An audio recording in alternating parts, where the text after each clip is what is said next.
Jadi malam ni kita nak tanya doktor, sebagai academician, you are a professional, you adalah seorang yang sangat rajin mengkaji maklumat-maklumat macam ni.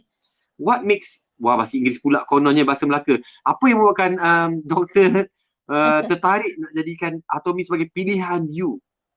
Okey. Allahu Akbar. Terima kasih banyak.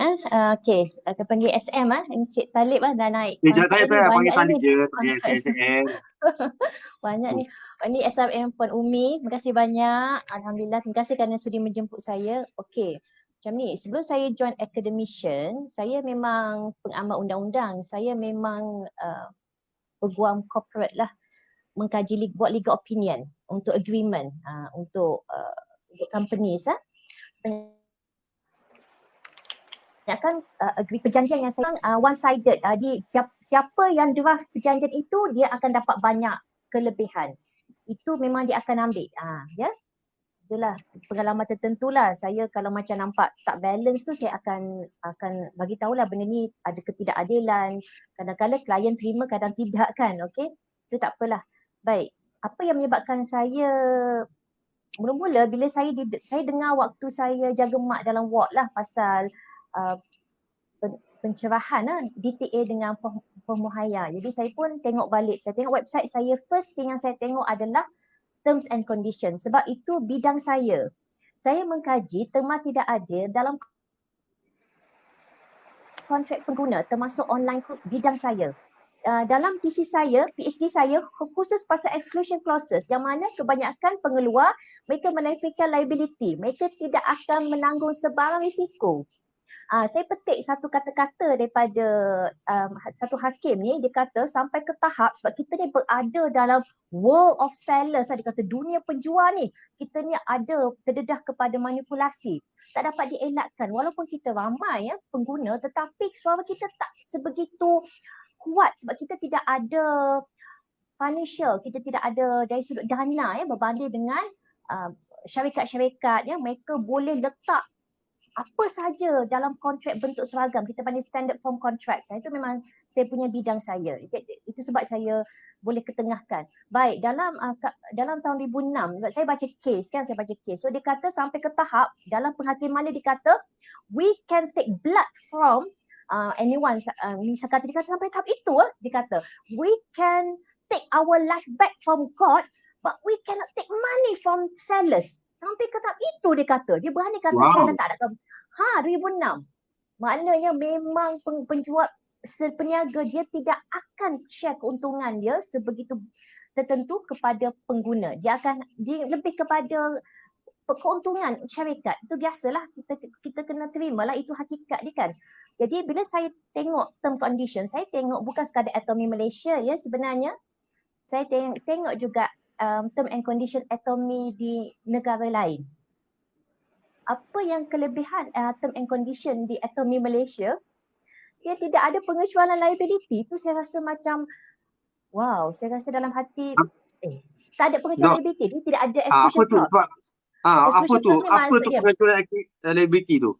Maksud dia macam ni, sekiranya ada pelanggaran kontrak daripada kami atau kecuaian berdasarkan defective product, kami tidak akan bertanggungjawab. Okey. Anda pengguna itu akan menanggung risiko. Itu dipanggil pengecualian liability. Bila kita tengok dalam 4 perjanjian dalam Atomi Malaysia, tidak ada kita panggil penafian liability pengeluar. Faham Liability ni datang daripada pengeluar. Defective produk yang cacat sebenarnya asal usulnya daripada kilang, bukan daripada seller. Itu pertama saya nampak. Yang kedua, dia ambil liability ni 100% kepada pengeluar, iaitu Colmar, iaitu Atomi lah kita sebab kini kita punya privity ni maksud dia kita nak ambil tindakan undang-undang, kita masuk kontrak dengan siapa? Kita masuk kontrak dengan Atomi Malaysia. Sekiranya kita membeli produk di online platform yang lain di Malaysia, kita ambil maklum lah yang mana kan selain pada Atomi, kita tak masuk kontrak dengan online platform itu. Mereka menafikan liability. Jadi sekiranya ada apa-apa ganti rugi kita nak, kita kena direct dengan penjual yang banyak latar belakang yang berbeza. Dan mereka tidak ada borang tertentu macam Atomy siap dalam resources dia dah spell out, dia dah terperincikan. Kalau ada contohnya nak ganti rugi, okey ada borang dia. Lepas tu pulangan 30 hari ni bukan semua syarikat yang bagi. Saya difahamkan tidak, bukan macam tu. Di term and condition di Australia dia ada exclusion clause tapi Atomy Malaysia tidak ada. Dia dah rule out. Maknanya dia absolute liability. Ini kelebihan kepada Atomy member di Malaysia. Bagi saya sebab saya mengkaji terma tidak adil dalam kontrak pengguna iaitu kontrak antara kita dengan penjual dalam ini adalah pengeluar iaitu Atomy lah, iaitu Kolma lah. Jadi tapi kat Malaysia kita ambil yang mana dia punya entiti yang berdaftar di Malaysia iaitu Atomy Malaysia Sdn Bhd. Boleh faham ke saya punya Faham. flow? Maksudnya macam ni, Doktor, kita repeat macam kata saya ni student lah ramai-ramai ni menonton. Maksudnya macam ni, Atomy Malaysia mengambil tanggungjawab sepenuhnya untuk ganti rugi tanpa apa-apa syarat prasyarat. Tak Begitu? ada. Tidak ada. Cuma dia kata produk kena baca lah. Kita kena rajin baca lah. Betul. Cuma produk pertama kita dah hantar. Contoh kita dah hantar dah. BB cream nombor 21. Kata tak sesuai kulit kita nak duit balik. Okey, dia bagilah. Lepas tu kita beli pula kali kedua. Nak pulang duit balik. Tak boleh lah. Nampak sangat lah kita macam tak jujur kan. Faham tak? Maknanya kita jangan belilah produk yang sama. Itu je syarat dia. Maksud dia. Oh, maksudnya saya beli BB cream katalah apa kod 21, lepas tu kali kedua beli pula BB cream kod 21. Kau dah kenapa tadi kau reject, kau beli lagi. Nak pasal common sense lah kan macam minta tu lah. Atomy Malaysia call Pakcik Talib datang cari orang tu. Itu. Bagi saya clarification, dia tidak ada pengecualian liability. Dia menanggung absolute liability. Bagi saya itu agak pelik dan unik lah bagi saya sebab saya tengok tak ada sampai hakim boleh isytihar you cannot take money from seller, you tak boleh dapat balik. Tak ada lah, tak ada. Ini dalam undang-undang kes ya, memang termaktub presiden. Dan Atomy membuktikan sebaliknya. Bagi saya agak unik. Dan tidak ada dapatan dalam kajian tesis ataupun master ataupun jurnal buat masa ini di Malaysia pada tahun ini. Mungkin Atomy ni baru lagi kot. Kebanyakannya saya ada join satu research ada satu panel tu lah dia kata kita ni consumer ni, pengguna ni mesti kalah punyalah manufacturer mana dia bagi duit kat kita. Mestilah kita ni, sebab kita ni memang faham ya, kita tidak ada kuasa berunding dengan pengilang, dengan pengeluar. Sebab dia buat polisi tu syarikat. Kalau dia nak bagi, dia tak nak bagi, kita nak cakap apa? Betul, kalau you tak suka jangan beli barang I. Ya. Dia nak bagi dengan open satu. Dan itu yang bagi saya kontrak tu penting bagi saya. Saya tak kontrak dulu. Term and condition tak ada pengecualian liability. Saya beli ada 30 hari tempoh bertenang, tak puas hati saya boleh pulangkan duit balik. Kalau saya beli tempat lain belum tentu. Itu yang pertama. Yang kedua, produk itu saya dah try pakai semua. Saya check ingredient. Saya check satu-satu tau. Sampai saya tanya kawan saya yang bahagian kemis kan, apa maksud dia benda macam tu kan. Saya tengok teknologi, sebab saya juga belajar sedikit lah biotechnology law, nanotechnology law. Saya tengok fragmented teknologi. Maknanya diorang terpaksa bekerja keras, diorang ada makmal. Nak beli contohnya produk suplemen ke skincare mesti ada makmal. Dia bukan sekadar ada kilang tapi kena ada research and development. Sebab saya seorang ahli akademik. Saya nak tengok ada makmal ke tak benda ni. Sebab benda yang nak masuk ke absorb dalam kulit kita ni, wajah kita ada satu je. Topeng muka boleh beli banyak-banyak kan. Wajah kita ada satu saja. Silap beli risiko amat tinggi. Minta maaf saya cakap di Malaysia lambatkan produk yang tidak selamat, yang berisiko tinggi amat banyak. Dan kebanyakan kes tidak dilaporkan sebenarnya. Minta maaf saya cakap sebab mereka nak menjaga integriti pengeluar itu, jadi mereka bayar ganti rugi secara, jadi kita tak terasa sebenarnya ada. Jadi kena berhati-hati. Jadi sekiranya ada alternatif bagi saya, dia bagi bukan sekadar bagi saya, apa dipanggil lah, satu term condition tu jelas, dia tidak ada pengecualian liability, dia tidak ada fine print, dia tidak ada hidden term. Dia panggil macam mana? Dia beritahu, okey saya macam ni, okey barang kita macam ni, cara ingredient dia, teknologi yang dipakai, semua dia jelaskan. Kita tak perlu melalui orang lain, contohnya reseller, distributor, seller, agent, mereka tidak ada ilmu ingredients tu. Itu ilmu datang daripada pengeluar. Biasanya Wow. kita beli produk, kita akan bergantung kepada agent. Kadang-kadang beauty consultant. Dia pun tak tahu, dia pun agent juga. Dia tidak ada ilmu itu. Jadi kita dah ada, kita panggil break of chain tu ilmu, ada gap knowledge kat situ. Sebenarnya tidak menjamin hak pengguna sebab kita kena tahu apa bahan ingredient tu, nombor satu. Dan saya nak showkan kalau nak beli produk ke, tengok bukan sekadar manufacturer tetapi juga dia ada R&D ataupun tidak. Dia kena ada R&D. Kalau Atomy ni dia ada R&D, dia tulis kat belakang tu kan, dan ada manufacturer. Itu kena jelas. So kita pakai, bukan sekadar dia kilang tapi ada R&D. Berbanding kita beli produk lain, dia tak ada R&D, dia ada kilang saja. Kilang pun kita tak tahu kat mana. Kilang kita beli sebab brand. Ingat, kita nak masuk kontrak dengan pengeluar, bukan dengan brand itu. Itulah maksud saya kenapa saya mudah convince lah. Dan ini satu-satunya yang agak unik lah, term and condition. Dan produk dia selamat dan berkualiti. Apa lagi ya? Dan dia backed by the Korean government. Ini ada sebuah syarikat yang kukuh sebenarnya. Kolma ni 100 tahun. The only syarikat manufacturer yang ada backed by the government Korea. Korea ni kerajaan dia bukan senang-senang dia nak bagi sokongan. Melainkan dia dah tahu Jaminan lah. Back tu jaminan kerajaan kan? Jaminan kerajaan dia. Dan pengeluar Kolma ni saya nampak integriti dia agak tinggi. Walaupun dia bukan Muslim, saya faham. Dia bukan Muslim. Tapi integriti dia, ketelusan dia, kejujuran dia, Masya Allah, saya pun agak tersentuh hati ya sebenarnya. Dia berani mempertaruhkan produk dia, dia macam lebih kepada consumer welfareism, kebajikan pengguna tu dia lebihkan. Dia tidak berdasarkan macam kalau yang biasa pengeluar dia berdasarkan market individualism. Saya jual, ambil, saya nak untung saya. Biasalah, itu normal kan.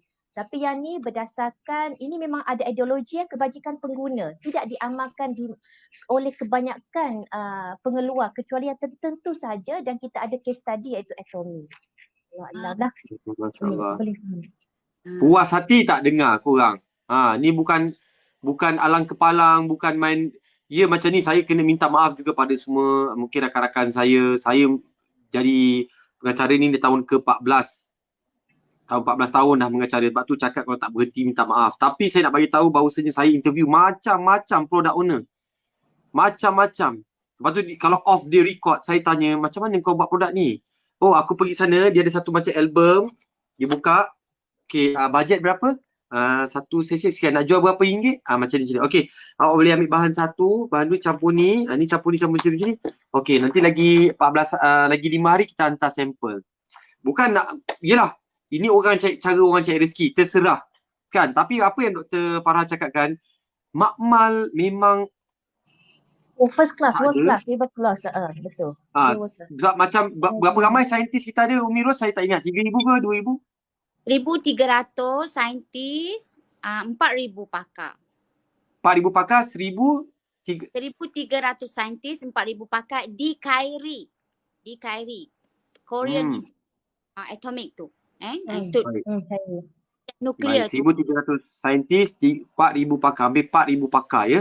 Dan produk yang kita pakai tu kan saintis yang formulate. Jadi kita tak payah nak over research dah. Tak payah nak lebih-lebih. Mereka tak payah buat kerja saintis. Tak payah buat kerja buat kerja kita sebagai pengguna. Apa dia? Guna dengan betul. Kita memang kebanyakan produk kita adalah natural product. Sebahagiannya adalah certified organic. Which tak ada bahan kimia, tak ada bahan sintetik, tidak ada bahan yang membahayakan. Tak payah cerita skincare yang memang ada akta yang melindungi. Ni ilmu Dr. Farah juga.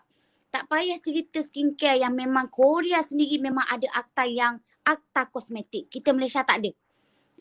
Di Korea memang ada akta kosmetik, nak keluar ke nak masuk dalam Korea tu tak payah cerita kan. Cerita dia punya sabun basuh pinggan saja, pergi cek dekat web ada 5 certified.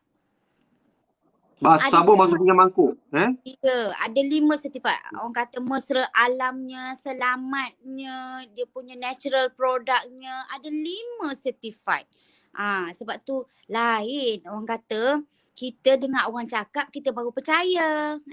Tapi sendiri tengok, sendiri baca, sendiri guna, baru datang yakin dekat sini kan. Percaya kat sini kan. Barulah datang yakin kat sini. Jadi apa yang ribut-ribut sangat? Atomy ini guna produk saja kan. Tengok Talib live pun boleh minum kopi Arabica, betul? Bukan, ini Atomy shake soya Umi. Ada biskut kan? Kecil kan? Sedap. Saya dah beli dah, sedap. Dia apa rice apa? Ya. Beras. Dia macam rice ball kan, sedap kan? Sedap ya amat. Sedap. Dia cukup lengkap dah. Dia bukan untuk kurus saja tu Talib. Dia nak kita jadikan budaya sarapan pagi sihat. Itulah insya-Allah. Fiber kan? Muka glowing kan? Wow. Gitu Umi. Ya betul. Dan Dok, nak tanya ni Dok, daripada Kuna Farhana, one of the audience hari ni. Mohon pencerahan apa maksudnya KLOSA, except cosmetic, food and beverage. Bagi kosmetik tu tak termasuk skincare kan? Tu soalan ni lah. Saya pun ni agak level tinggi juga ni, except cosmetic, food and beverage. Kalau bahasa Melayunya, kecuali kosmetik dan makanan dan minuman. Apa maksud itu Dok? Ini dia ambil kat mana? Tak tahu. Mungkin Kuna Farhana mungkin boleh details kot. Terlalu setoet je lah. Maksudnya terlalu pendek dia punya. Boleh baca komen orang. Saya tengok sini. Tak apa. Saya bacakan. Mungkin dia punya komen tu banyak tu je. Dia kata macam ni. Mohon pencerahan apa maksudnya KLOSA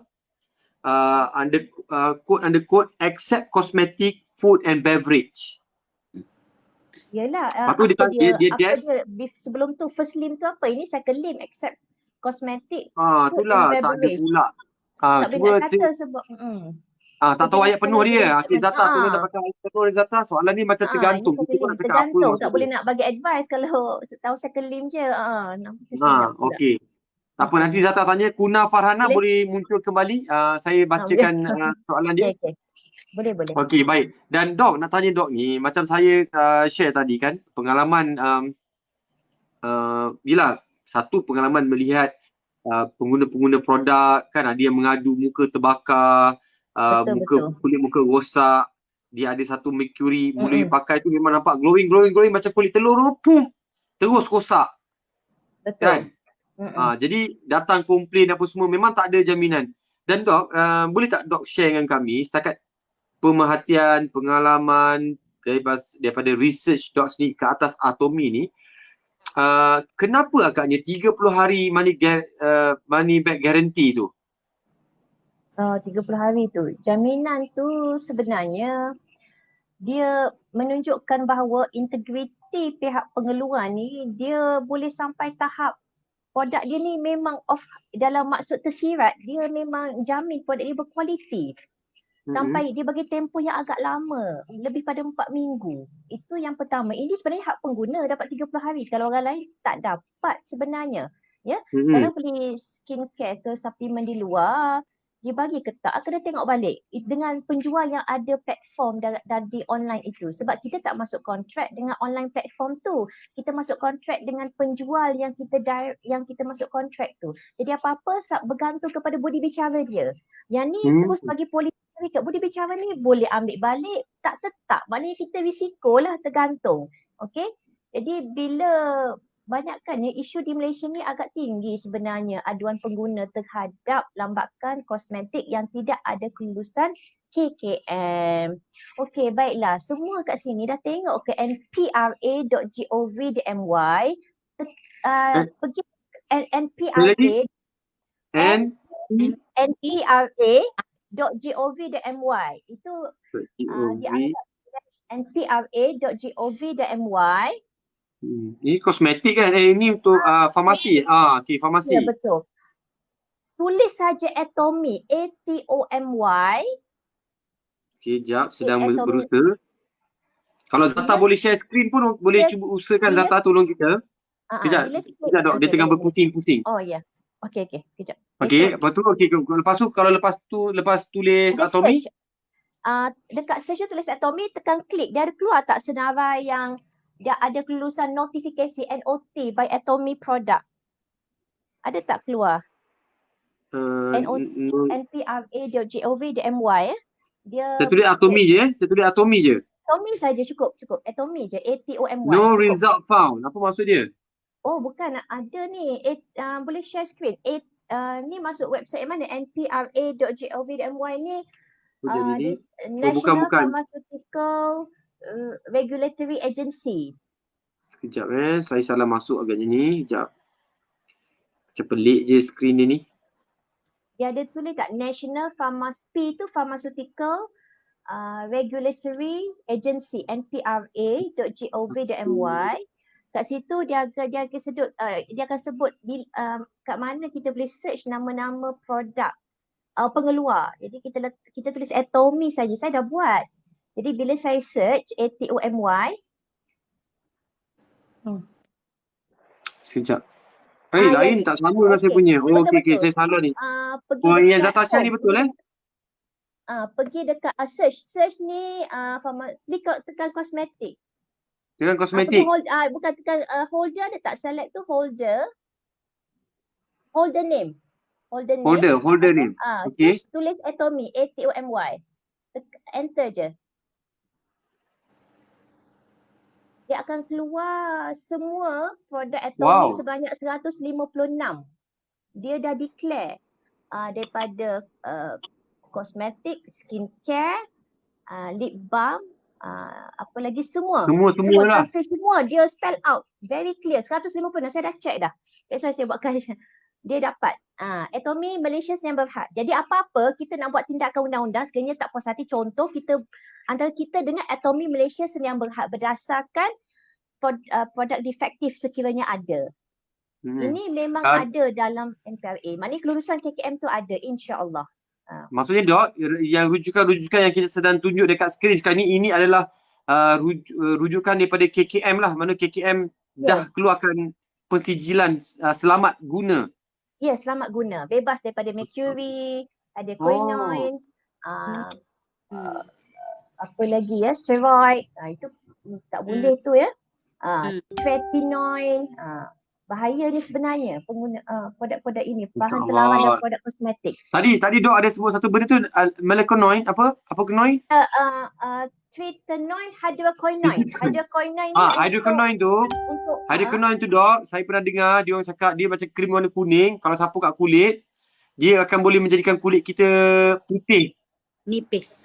Nipis. Putih dan nipis. Lepas tu terbakar, lepas tu dia jadi burn. Kulit tu dah lama jadi burn, terbakar. Dia terhapis. Kena berhati-hati. Ini bahan terlarang ni ada, risiko ada. Kadang-kadang terutamanya beli di online. Anak kita yang teenagers kita tak tahu kan. Jadi bagilah education pada mereka. Sebab ilmu tentang kepenggunaan dan juga ilmu tentang skincare dengan kosmetik tidak diajar di sekolah. Tapi dia adalah essential, kepentingan di Malaysia. Di Korea akan ada, dia akan buat undang-undang untuk children cosmetic. Ada, dia akan buat ya, untuk children dia agak hati-hati keselamatan sebab kita ni sekiranya kita terambil produk yang ada bahan terlarang macam mercury, nauzubillah, ibu kan dia sapu, anak sentuh dia masuk ke mulut, benda tu akan masuk dalam salur darah dia, itu menyebabkan itu kita bahaya. Skincare produk yang tidak ada kelulusan, saya betul-betul ini dakwah kita sebenarnya sebab kita tak boleh elak. Masyarakat Malaysia, wanita dia nak cepat cantik, dia mudah terpengaruh dengan testimoni dan juga paid review. Tak bolehlah, jangan mudah percaya sangat-sangat. Kena ada teliti, bacalah kandungan dia, tanyalah PM seller. Seller pun tak tahu sangat sebab dia bukannya pengeluar pun, dia agent. Dia butuh konsultan, dia pun ambil insentif daripada tu juga. Kan, kita tanya banyak, dia pun tak nak juga kan. Sebab kita kena pastikan benda ni educate, walaupun kita, yalah, kalau lelaki pun kena bagi pencerahan pada pasangan, pada anak yang kita punya ahli keluarga kita.